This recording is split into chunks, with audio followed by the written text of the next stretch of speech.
Hello everyone, कैसे हैं आप सब। मैं जोनी सैनी आपका स्वागत करता हूं। क्वेश्चन देखते हैं। बेलन संबंधित क्वेश्चन है आपका क्वेश्चन नंबर 6 पेज नंबर 272 पर। क्वेश्चन है आपका, एक बेलन जिसकी ऊंचाई आपको दे रखी है 220 सेंटीमीटर और इसका व्यास दे रखा है 24 सेंटीमीटर। इसके ऊपर एक अन्य बेलन जिसकी ऊंचाई कितनी है 7 सेंटीमीटर और जिसकी त्रिज्या कितनी है 8 सेंटीमीटर अध्यारोपित कर दिया गया है। उपरोक्त बने स्तंभ, मतलब ये जो आकृति बननी है, इस स्तंभ का आयतन कितना होगा, जबकि 1 सेंटीमीटर क्यूब का आयतन 8 ग्राम है। क्वेश्चन को लेते हैं क्वेश्चन नंबर 6। वापिस देखेंगे, आपको दिया बेलन, बड़ा बेलन, ये बोल सकते हैं हम, बड़ा बेलन की ऊंचाई, बड़े बेलन की ऊंचाई बड़ा एच रखेंगे, कितना दे रखा है 220 सेंटीमीटर दे रखी है। और हमें बड़े बेलन का दे रखा है व्यास, बड़े बेलन का व्यास दे रखा है, तो व्यास कितना दे रखा है 24 सेंटीमीटर। तो हम निकाल देंगे इसकी क्या त्रिज्या, त्रिज्या मतलब आर। और ध्यान रखिए जब ये लेके चलेंगे तो कैपिटल आर ही लिखेंगे जिससे कंफ्यूज ना हो। 24 व्यास है तो त्रिज्या कितनी होगी भाई 12, क्योंकि व्यास का आधा क्या होता है त्रिज्या। छोटा या छोटे बेलन की ऊंचाई, छोटे बेलन की ऊंचाई कितनी दे रखी है, छोटे बेलन की ऊंचाई को स्मॉल एस से ही लिखेंगे। एच का मान कितना दे रखा है 60 सेंटीमीटर और इसकी त्रिज्या जो हमें दे रखी है स्मॉल आर लिखेंगे। आर का मान कितना दे रखा है 8 सेंटीमीटर। ठीक है। उपरोक्त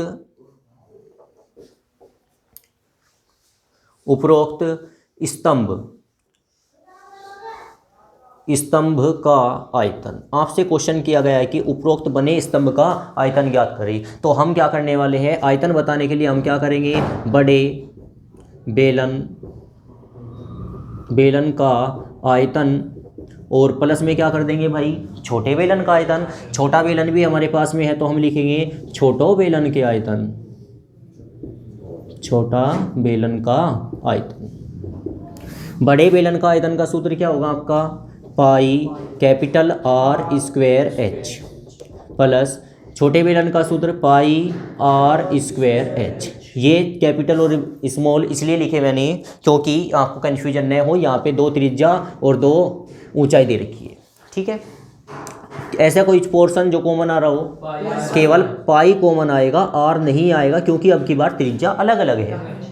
आर का मान कितना है भाई, पाई आर स्क्वायर एच होता है तो एच ही रहेगा। आर का मान कितना है भाई आपका 12, तो मैंने 12 लिखा, लेकिन आर स्क्वायर है तो 12 गुना 12 लिखूंगा। और एच का मान कितना है भाई 220, 220 लिखूंगा। प्लस आर का मान कितना है 8, तो 8 गुना 8 लिखूंगा। और एच का मान कितना है 60, इसकी गुना करते हैं। ठीक है, करें। यहाँ पे पाई का मान रखेंगे 3.14 क्योंकि बुक में कहा गया है कि अब की बार पाई का मान 3.14 लीजिए। अब यहाँ पे हम करने वाले हैं 12 का वर्ग कितना होता है 144 होता है। 144 की गुना इसमें करने वाले हैं 22। अब देखो गुना कैसे करता हूँ, 22 की गुना इसमें करूँगा, जो आएगा एक अंक बाद दशमलव लगा दूंगा, सॉरी 0 लगा दूंगा। यहाँ पे कितना होगा 22 चौक कितना होगा 88 का, 8 का हासिल कितने लगेंगे 8, 22 चौक 88 और 8 कितना होगा 88, 96, 96 का 6 का हासिल कितने लगेंगे 9, 22 कम 22 और 9 कितना हो जाएगा 31। और ये वाले 0 यहाँ पे लगा दिए। ठीक है ना।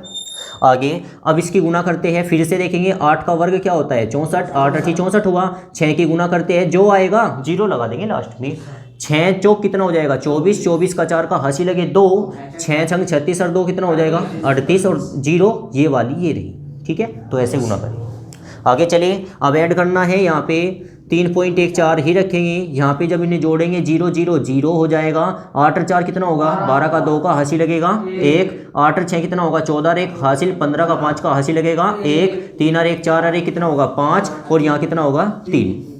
ठीक है, इसकी गुना करनी है, गुना करें, क्या आएगा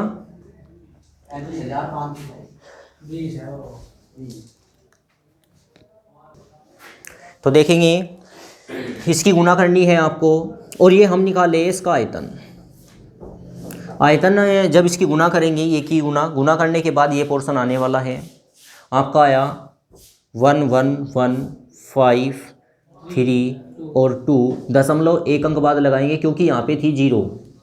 जीरो ने क्या किया, 3.14 आपने मान रख रखा था, जीरो ने क्या किया, दशमलव को एक अंक पीछे खिसका दिया, यहाँ पे दशमलव आ चुकी है। अब इसकी गुणा करने के बाद ये आया। क्वेश्चन में आपको दे रखा है कि आयतन बताना है, जबकि ये आपका सेंटीमीटर क्यूब में आया है। आपको दे रखा है जबकि 1 सेंटीमीटर क्यूब का जो वजन है वो कितना है, 8 ग्राम है। कितना है, 8 ग्राम है। यदि 1 सेंटीमीटर क्यूब आया तो उसका वजन कितना होगा, 8 ग्राम होगा। हमारे पास कितने सेंटीमीटर क्यूब है, इतने हैं, तो इसकी गुना किस में कर देनी है, 8 में। जब मैं इसकी गुना 8 में करूंगा कितना आएगा, इतना मौजूद होगा। कितना, ये गुना की 11532.1.8 और गुना कितना कर दूँ, 8 करने के बाद आया आपका कितना, 8922624। दशमलव कितने अंक बाद लगेगा, ये आपका आएगा आंसर ग्राम में। ठीक है, तो ये इस क्वेश्चन का होगा आंसर। लेकिन यदि आपको आंसर लेना है किलोग्राम में, अगर हमें आयतन चाहिए किलोग्राम में, तो जो आपका आंसर आया हुआ है 8922624। अगर आपको आयतन किलोग्राम में चाहिए, आपको ये फैक्ट पता होना चाहिए, ये ग्राम दे रखा है, ग्राम को किलोग्राम में लाने के लिए किससे भाग लगाओगे भाई, 1000 से भाग लगाएगी। 1000 से भाग लगाएंगे तो ये क्या बन जाएगा, किलोग्राम बन जाएगा। ठीक है ना, 1 ग्राम में कितने, 1 किलोग्राम में कितने ग्राम होते हैं, 1000 ग्राम। दशमलव अगर हटती है तो नीचे जीरो आती है, लेकिन अगर नीचे से जीरो हटेगी तो दशमलव बढ़ेगी। कितनी जीरो है भाई यहाँ पर, 3, तो 3 अंक पीछे दशमलव खिसक जाएगी, 2 1 2 3 दशमलव कहाँ पे आने वाली है, यहाँ पे, और ये वाली दशमलव खत्म हो जाएगी। तो हमारा जो आंसर आएगा वो आएगा 892.26 किलोग्राम। ये इस क्वेश्चन का क्या कहलाएगा, सॉल्यूशन कहलाएगा। अतः इस स्तंभ, दो बेलन से बने स्तंभ का जो आयतन होगा वो होगा आपका 892 किलोग्राम होगा। ठीक है, तो ये वीडियो आपको कैसी लगी, आशा करता हूँ ये क्वेश्चन आपको समझ आ गया होगा। वीडियो देखने के लिए आपका धन्यवाद, और ये वीडियो आपको कैसी लगी प्लीज़ कमेंट करके अवश्य बताइए।